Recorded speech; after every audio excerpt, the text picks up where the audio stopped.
मुलांनो आंबा खाल्ला हा कोणता प्रयोग आहे? पहिला ऑप्शन दिला आहे कर्तरी, दुसरा कर्मणी, तिसरा भावे, चौथा कर्मकर्तरी. या ठिकाणी कर्तरी प्रयोगामध्ये कर्ता कर्म याला प्रत्यय नसतो. या ठिकाणी कर्त्याला प्रत्यय असतो, कर्माला प्रत्यय नसतो. भावेमध्ये कर्ता आणि कर्माला प्रत्यय असतो. मुलांनो, मुलांनो काय झालंय?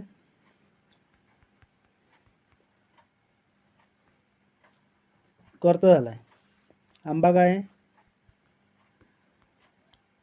कर्म आहे. खाल्ला काय? क्रियापद आहे.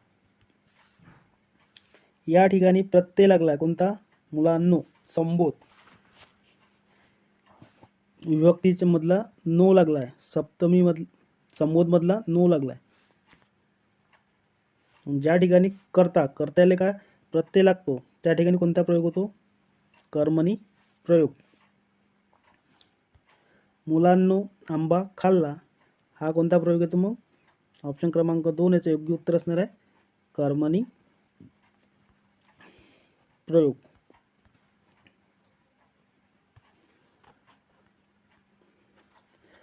पुढील प्रश्न पहा, किल्ल्यांच्या भोवतालची भीत यास काय म्हणतात? पहिला ऑप्शन दिला तिठा, दुसरा आहे चौक, तिसरा आहे तट, चौथा आहे बुरुज. किल्ल्यांच्या भोवतीची भीत यास काय म्हणतात? योग्य उत्तर असणार ऑप्शन क्रमांक 3 तट म्हणतात.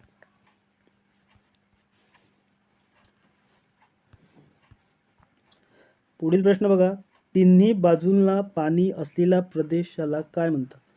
पहिला ऑप्शन दिला आहे समुद्र, दुसरा किनारा, तिसरा खाडी, चौथा द्वीपकल्प. तिन्ही बाजूला पाणी असलेल्या प्रदेशाला काय म्हणतात? योग्य उत्तर असणार आहे काय म्हणतात? द्वीपकल्प. पुढील प्रश्न बघा, असोलांचा खेळ करणाऱ्या व्यक्तीस काय म्हणतात? पहिला ऑप्शन दिला विदूषक, दुसरा आहे नट, तिसरा आहे दरवेशी, चौथा आहे सोंगाड्या. असोलांचा खेळ करणाऱ्या व्यक्तीस काय म्हणतात? योग्य उत्तर असणार ऑप्शन क्रमांक 3 दरवेशी.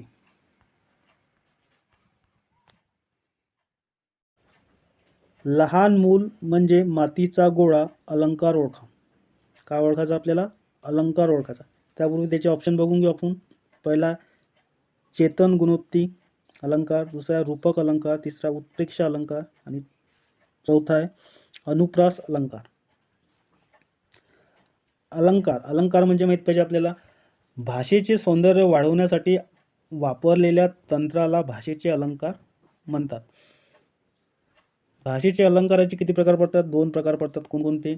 शब्द अलंकार आणि अर्थ अलंकार. शब्द अलंकाराचे किती प्रकार पडतात? 4 प्रकार पडतात. 3 प्रकार पडतात. कोणकोणते? पहिलं कोणतं आहे? शब्द अलंकार.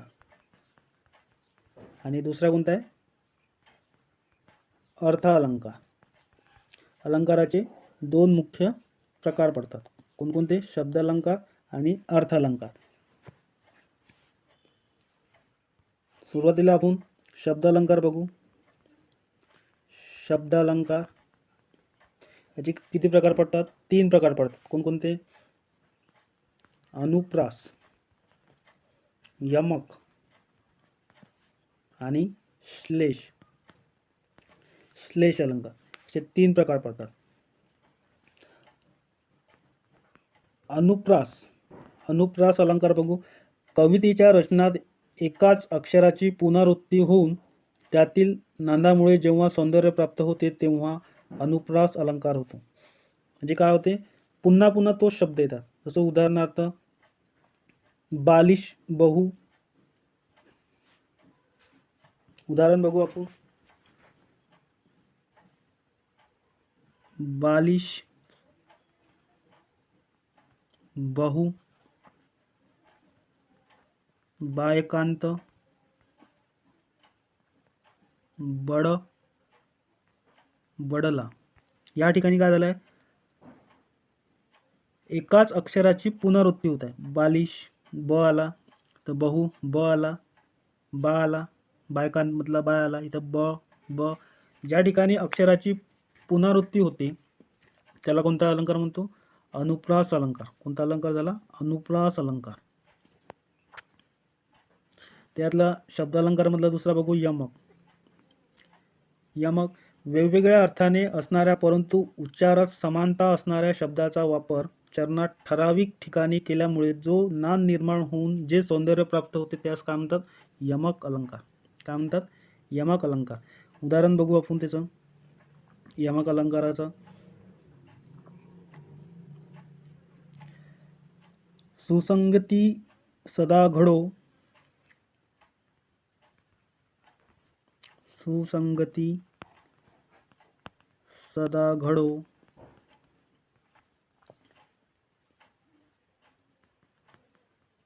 सुजन वाक्य कानी पडो. या ठिकाणी घडो काय आलाय? पडो झाला इथे. त्यातला तिसरा अलंकार आहे श्लेष अलंकार.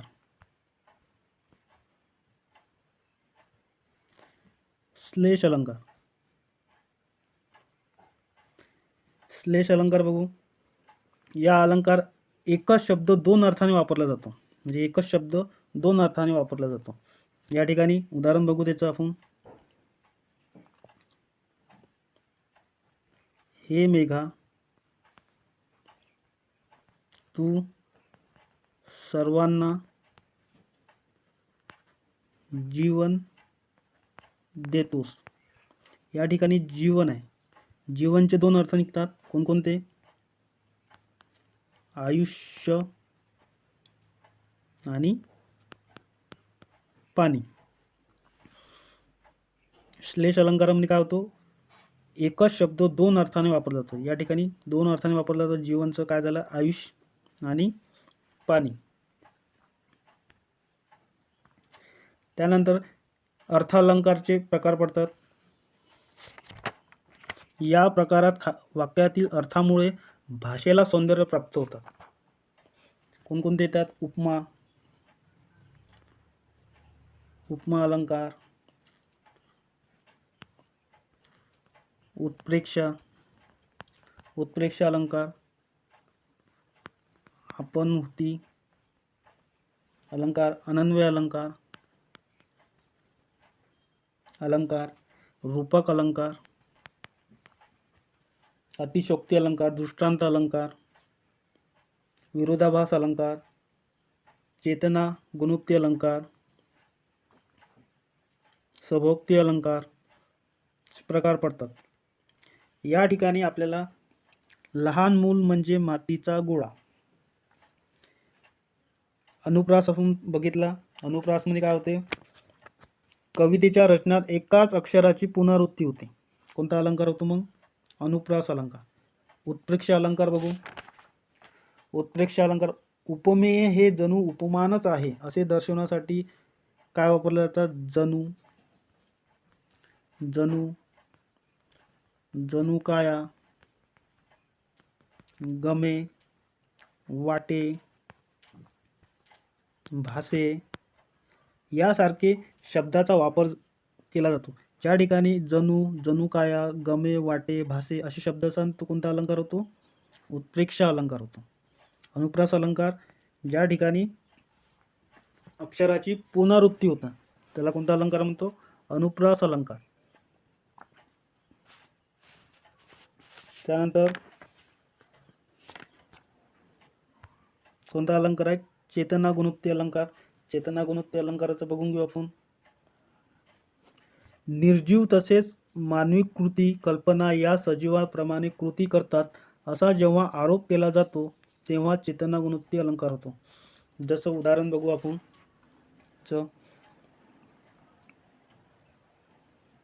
डोकी, अलगत, घरे, उचलती.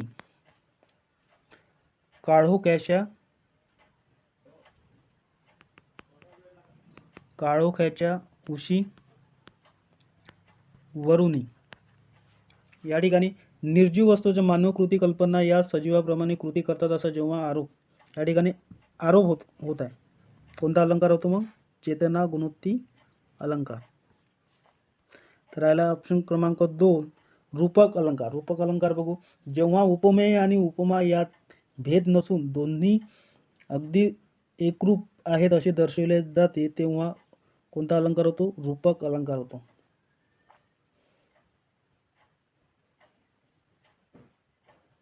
या ठिकाणी लहान मूल म्हणजे मातीचा गोळा. या ठिकाणी काय दिला आहे?